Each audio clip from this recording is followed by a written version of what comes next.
Why would anyone play Half-Life? With ray tracing. Let me break it down for you. Experience the peak 1998 FPS action in its full glory. Appreciate the nostalgic visuals or enhance them with modern ray tracing technology. See how Valve pioneered storytelling by fusing gameplay with narrative. Oh my god, we're doomed! And quick save every 10 seconds, as this game loves to prank you every step of the way. Half-Life is a game that single-handedly revolutionized the entire FPS genre and started a franchise people love and praise to this day. People love Half-Life so much, in fact, that there is a whole fan-made remake called Black Mesa, and countless mods like Half-Life Raytraced, which I'm gonna be using for this video. How did this game become such a phenomenon? I can't wait to tell you. Welcome to Half-Life. Half-Life is a first-person shooter that came out in 1998 and instantly became the #1 FPS game, making Doom and Quake obsolete. How Valve accomplished it might seem obvious now, but it was genius back then. Doom and Quake, for all their popularity, were very simple games that lacked any sort of story or narrative. You completed different levels, one by one, and the levels themselves were usually kill boxes that simply required you to eliminate all the monsters and collect colored keycards to open locked doors. Kill monsters, collect keys, complete levels. Very simple and straightforward, perhaps a bit too simple, and that's exactly what Valve improved upon.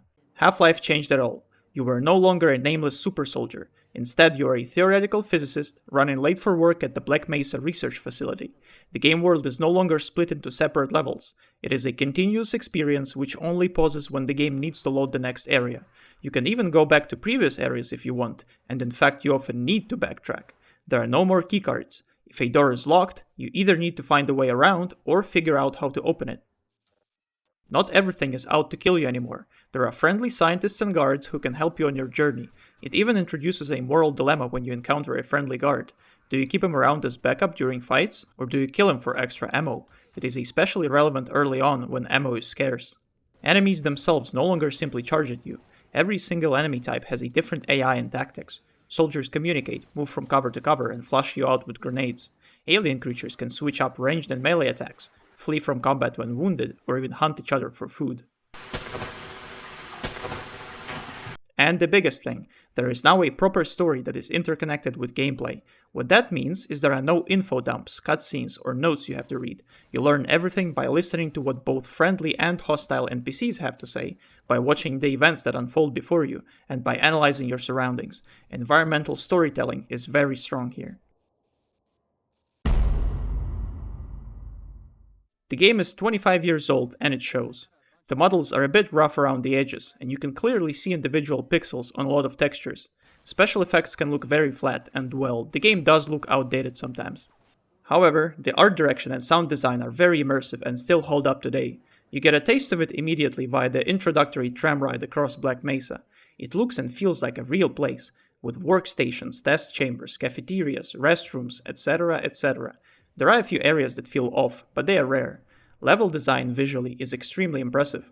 Almost every room you enter will have a lot of detail and things to play with. While NPCs can look rough, they are very distinct and easily identifiable. Scientists wear lab coats and scream in terror at the first sign of danger.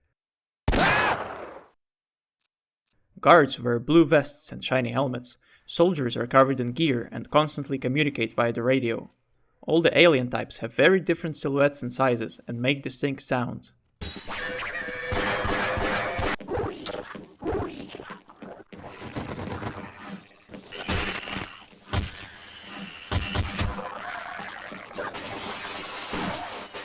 One of the highlights of sound design is the HEV suit you wear throughout the game. It's not just power armor, it actively talks to you, informing you of received damage. Automatic medical systems engaged. Morphine administered. Seek medical attention. Environmental hazards. Warning. Hazardous radiation levels detect vital signs are dropping. Telling you its charge level when you pick up battery packs. Power 30%. And warning you when you run out of ammo. Ammunition depleted. It's quite nice to have a woman who will actually talk to you, even if it's a suit of armor. The game also features a great soundtrack, although weirdly enough, it only plays during very specific events. As such, music is rare, but when it does play, you will be certain to notice it.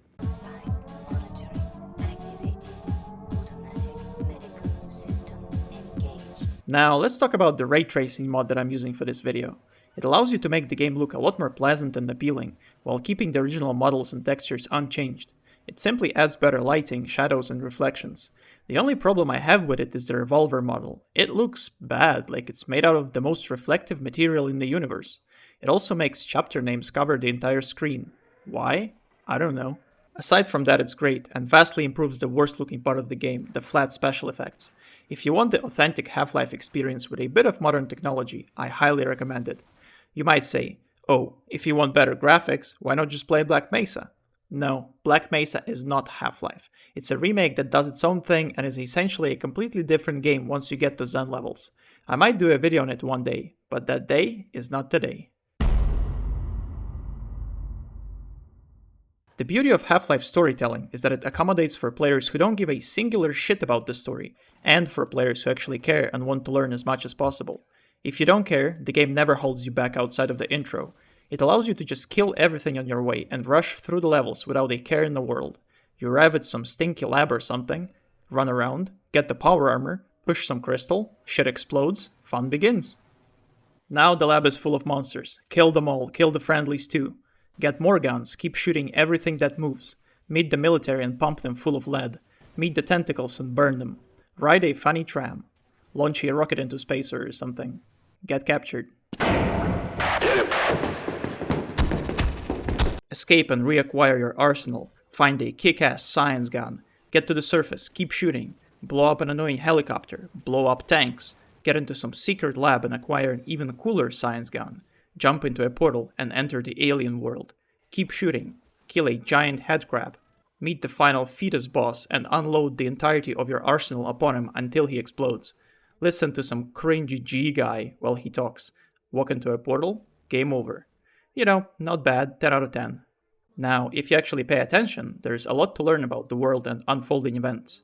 First off, during the intro tram ride, the game introduces you to your character, Gordon Freeman, theoretical physicist, 27 years old, working and living at the Black Mesa Research Facility, inbound from your dorms to Sector C test labs.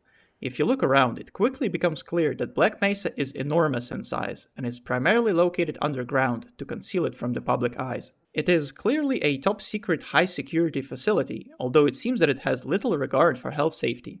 You have no idea what kind of research goes on here, as you are only permitted to operate in the Anomalous Materials Department, which you are a part of, and you're late for work. Morning, Mr. Freeman. Looks like you're running late. Once you arrive at the Anomalous Materials Lab, you are instructed to get into your HEV suit and proceed to the test chamber for an important experiment. If you listen to what different scientists have to say, you can find out that you will be analyzing a mysterious crystal, the purest but also the most unstable sample yet found. Not only that, but all the machinery has been set to higher than normal power limits, which it clearly cannot handle, and yet there seems to be pressure from the administrator to complete the experiment no matter what. You can also notice a man with a briefcase, who looks like a government official, arguing with one of the scientists, perhaps even the administrator, behind closed doors. Your colleagues seem to be nervous about a potential resonance cascade, but with no other choice you step into the test chamber, start the anti-mass spectrometer, and push the sample into it. Of course, the cascade occurs and all goes to hell. You get briefly teleported into a strange alien world and pass out afterwards. Once you wake up, it's time to deal with unforeseen consequences. Not only is the facility falling apart, but different alien species are actively being teleported in. They are extremely hostile, actively eradicating the Black Mesa personnel. You slowly make your way through the facility, with the mysterious briefcase man watching your progress. A guard tells you to get to the surface and seek help from the military that is on its way. Hey, what the hell are you doing down here? Get topside! I hear troops are coming in to save us. Once you do meet the military, you've got hostiles. The Hazardous Environment Combat Unit is here not to help, but to clean up everything, including you. And since they have the surface under total control, you have no choice but to go back underground.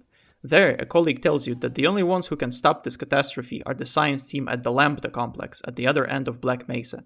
He recommends using the old rail system to get there, which is located underneath the abandoned silo complex. Off you go. The silo complex was used as a dumping ground for toxic and radioactive waste, so there's no military here, just some aliens roaming around. However, you quickly find a major roadblock: giant tentacles that decided to make Rocket Test Silo their home. They do massive damage, but if you observe them enough, you can figure out that they are in fact blind and rely on sound. Using grenades as noisemakers, you can safely make your way around them, turn on fuel pumps and power, and blast them back into a pit with a rocket engine.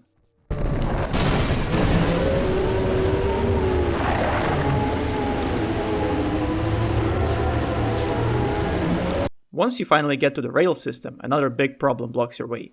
A bulletproof alien giant armed with double flamethrowers. Not great.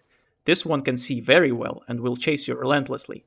However, once you get the rail system power back on, you can lure it into a transformer room and give it a nice power up.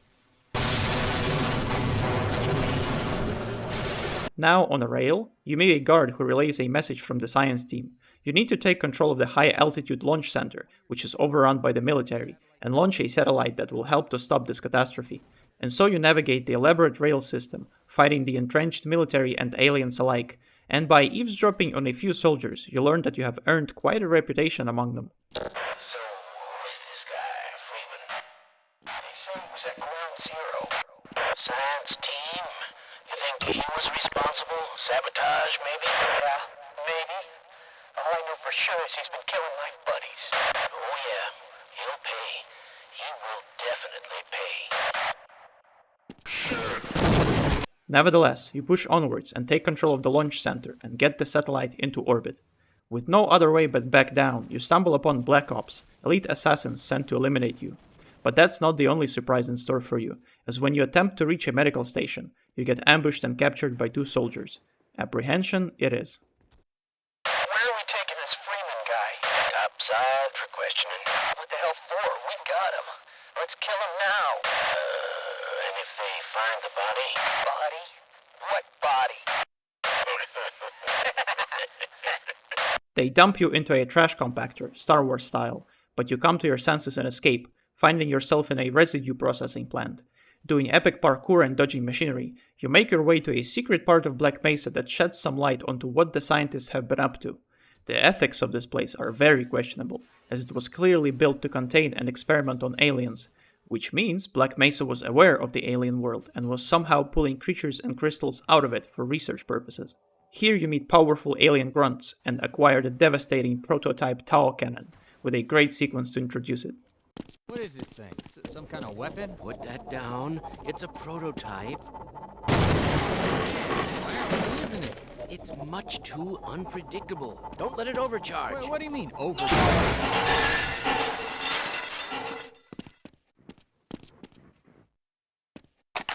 Your colleagues open a way for you to escape the lab, but warn you that the surface is completely overrun by the military and getting to Lambda Complex won't be easy. And once you get outside, you realize they weren't lying. The surface tension is real.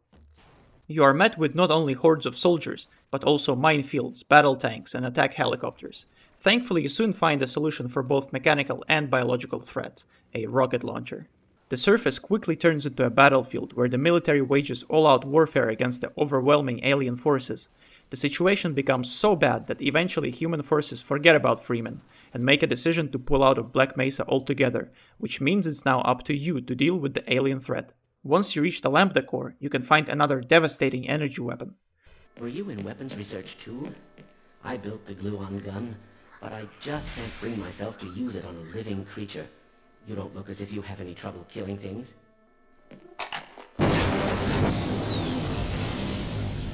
And finally, you learn what Black Mesa was up to. Lambda Complex was built to research teleportation technology, and somehow they succeeded. Once the teleporters were operational, the science team discovered an alien world, Zen. Obviously, the United States government couldn't resist poking their nose into the alien world, so they started sending survey teams there to collect samples and specimens to conduct experiments on. The science team inside explains that the satellite you launched was meant to close a huge rift between our world and Zen, which was opened by the resonance cascade at the beginning of the game. It failed, however, as some unknown powerful being is holding the portal open on the other side. As such, they propose a new plan. They will activate the Lambda Complex teleporter and send you to the other side, where you must find and eliminate the being that prevents the rift from closing. With no other options, you gear up and jump into the portal.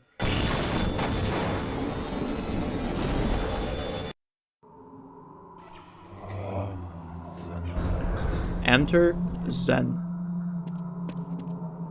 Now, Zen does look like an alien world and hosts all the creatures you've seen teleported to Earth before, but something feels off. It looks barren and fragmented, almost like a wasteland. It's hard to believe that this is the home of an entire alien civilization. Either way, you explore and after activating a portal, end up in the Gonarch's lair. Gonarch is the final stage of the headcrab life cycle, the Big Mama. She gives birth to tiny hostile headcrabs and bombards you with her, acid. After a long fight, you manage to take her down, and entering another portal, end up in an alien grunt cloning facility. It's time to be an interloper and sabotage their production. If you don't start blasting immediately, you might notice that the aliens doing manual labor here are in fact not hostile. This suggests that they're slaves who were forced to fight or work against their will. Unfortunately, other alien species inside the facility are very hostile, so a pacifist run is not an option. Making your way to the very top, there is yet another teleporter that takes you to the end game. Once you enter the final and the most sinister looking portal in the game, say hello to Nylanth.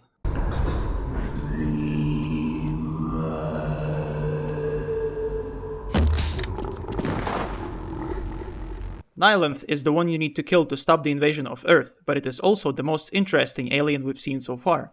Before and during the fight, it talks to you. If you listen, there's a lot of very interesting things to learn. It says that it is the last, suggesting that it is in fact the last of its kind.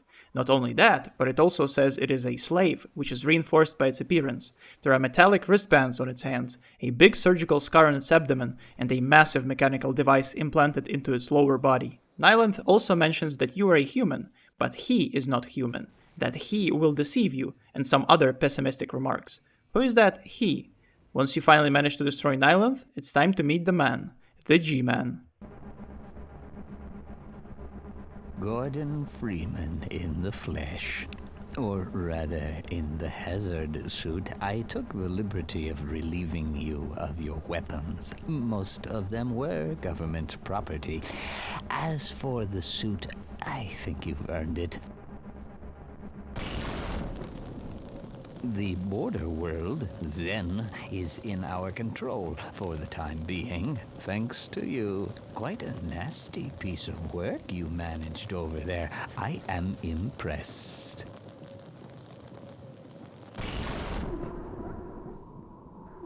That's why I'm here, Mr. Freeman. I have recommended your services to my employers. And they have authorized me to offer you a job. They agree with me that you have limitless potential.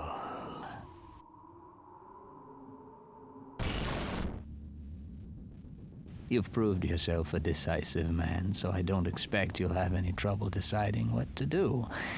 If you're interested, just step into the portal, and I will take that as a yes. Otherwise, well, I can offer you a battle you have no chance of winning. Rather an anticlimax after what you've just survived. Time to choose. You can refuse his offer, but that doesn't go too well. Well, it looks like we won't be working together. No regrets, Mr. Freeman. Or you can accept, and well... Wisely done, Mr. Freeman. I will see you up ahead.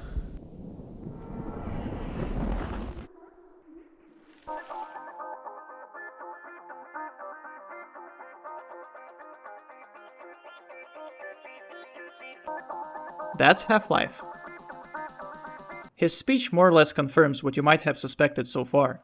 Zen is only a border world, and Nylanth, together with other species, likely escaped there to hide from some other unknown force. That same force was likely what brought Nylanth race to extinction, enslaved and modified it.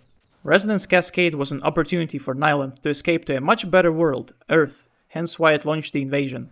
And Resonance Cascade itself was likely orchestrated by G-Man to take control of Zen, which worked out perfectly in the end, thanks to you. What is G-Man's ultimate goal and who is he working for? We may never know. I know what you might say. Actually, Half-Life 2 explained all of this. Yeah, I know, but we're not talking about Half-Life 2 just yet. If the narrative is what keeps you interested, the gameplay is what keeps you entertained. Where do I even start? Let's look at guns first. Your melee of choice is a crowbar. Iconic as it is, there's nothing particularly special about it. Great for smacking zombies and breaking stuff, useless otherwise. Your basic pistol is equally unimpressive. Fires in semi or full auto, not much to talk about here. Now, every other weapon is where the fun begins. The revolver is immensely powerful and takes out most common enemies in a few shots or one well-placed headshot. The only downside is the constant lack of ammo and long reload. The SMG is a trusty bullet hose that works in any scenario and has an under-barrel grenade launcher for situations when someone needs to die right here, right now. The shotgun kicks ass. The primary fire is somewhat weak and should be avoided, but the secondary fire, oh baby, now that's a shotgun. The crossbow is a rapid-fire powerhouse. It deals more damage than the revolver and fires faster, the trade-off being that it's not a hit-scan weapon. The bolts are projectiles that travel somewhat slowly, so it's best used against stationary targets or up close. The rocket launcher, does it need an explanation? The rockets follow your crosshair and blow up anything unfortunate enough to be hit by them. Good stuff. Tow cannon is your railgun. The primary fire rapidly shoots lasers, but we're not here for that. Charge it up with the secondary fire, and it penetrates everything and deletes most enemies in the game in one shot. Nice. Glue-on gun is your anti-everything weapon. It continuously fires a beam that ignores all armor, deals high damage, and is broken. It's overpowered, but it's fun as hell. The ammo is scarce though, so don't get too carried away. Hive Hand is the weapon of alien grunts that you can also use yourself.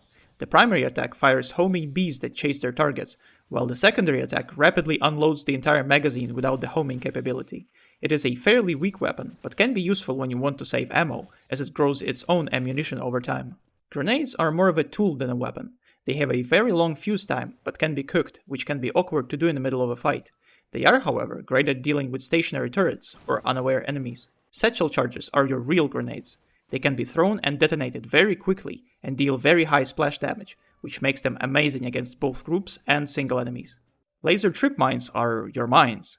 Someone is chasing you? Put a couple of these bad boys on the wall, hide, and listen for a very loud bang. And last but not least, snarks. Yeah, these cute little fellas. Despite their appearance, they will make short work of almost any enemy, and once there are no more ankles to bite, they will turn their attention to you. Use them with caution. Now, what about the enemies? There are plenty, and they are all unique. Headcrabs are annoying little fuckers who hide in dark corners and lunge at you, ready to hump your face. Zombies are what happens when a headcrab successfully humps someone's face. Barnacles are AFK gamers. They chill on the ceiling and wait for something to run into their fishing line.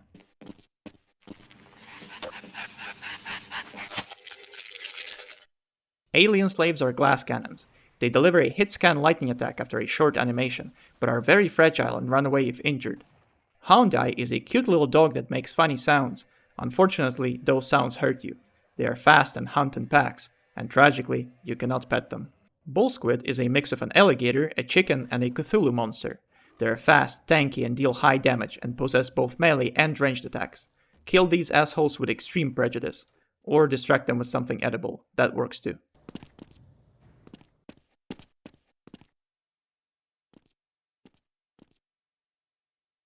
Alien grunts are big, fat, armored, and fire heat-seeking bees that follow you around corners.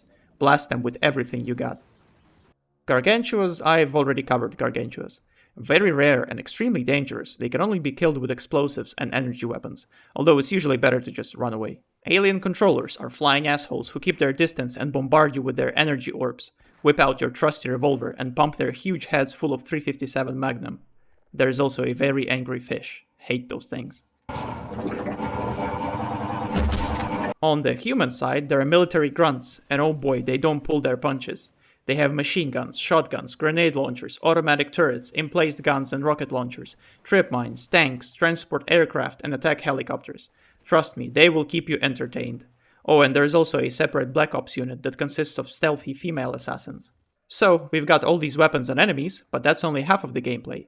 Yes, you will be doing plenty of shooting, but the game often gives you a break and lets you play with the environment, and the interactivity here is great. There are lots of buttons to press, levers to pull, and valves to turn. If the way ahead is blocked, you can often break the blockage with your crowbar. If you can't quite reach something, stack a few boxes to jump on, or use an alien trampoline to send yourself flying. And of course, parkour. Crouch jumping is the name of the game. You will constantly be climbing on top of something, making jumps, crawling through vents, and taking advantage of the environment. If something looks breakable, interactive, or interesting, check it out. There are tons of good stuff hidden all over the place, you just need to find it. Half-Life rewards experimentation and curiosity, although sometimes not in the way you expect. Overall, the gameplay has a very nice tempo to it. Locations change, new enemies and weapons get introduced constantly, and puzzles serve as a nice breather in between firefights. Nothing overstays its welcome in this game, and I love it for it. The only potential issue I see with the gameplay is how you constantly get pranked. Headcrabs camping around corners, aliens get teleported on top of you, the military puts mines everywhere, and sometimes something just randomly explodes and you die. This game can feel evil at times, but in my opinion it adds to its charm. Just don't forget to quick save. So, is Half-Life worth your time and money? If you like first-person shooters, then yes, definitely. The gameplay is pure fun, the story is just the right mix of cliché and innovation, and the art direction still holds up to this day. And if the graphics look a bit too old for you, there are countless mods, like Half-Life raytraced, that I've been using for this video. Half-Life is a monumental piece of video game history that has influenced the entire entertainment landscape, inspired countless other games, and allowed Valve to create an entire franchise that makes people excited to this day. If Half-Life universe ever looked interesting to you, give this one a try. It's a great starting point, and if you get hooked, the sequels are equally amazing. It's one of those games that brings me back to good old days of being a kid and wasting whatever little money I had on internet cafes, playing Half-Life and Counter-Strike 1.6, thinking they are the best things to ever exist. Then my mom would come and find me, drag me back home, where my dad would teach me a lesson in belt-to-ass combat. Yeah, I kinda hated being a kid as a kid. Looking back at it now, maybe it wasn't so bad after all. Either way, see you in the next video.